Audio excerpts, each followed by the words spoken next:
Le langage intérieur, c'est cette petite voix qui parle dans votre tête, où vous vous parlez à vous-même à un moment donné concernant une problématique, concernant une difficulté, concernant la préparation de quelque chose en particulier. Ce n'est pas une voix extérieure que vous entendez de temps en temps.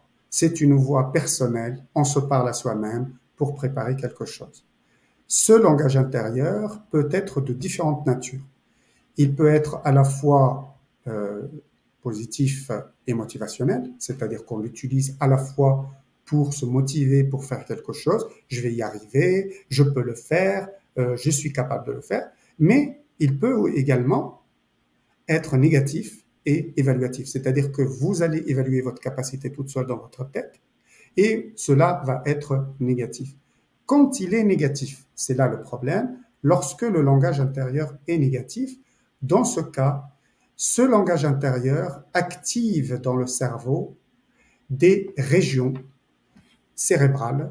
En particulier, il active une région du cerveau que l'on appelle l'amygdale. L'amygdale, elle est responsable de la gestion des émotions, en particulier de la peur et de l'anxiété. Cette amygdale détecte également les menaces et elle contribue à activer, lorsque le langage intérieur est négatif, eh bien, elle va activer un certain nombre de circuits. Ces circuits-là sont des circuits de la peur et qui vont obérer la réflexion. Le fait que l'activation de la médaille se déclenche à un moment donné fait que ce langage intérieur va bloquer la personne, va la rendre anxieuse et peut éventuellement déboucher sur des problématiques autres.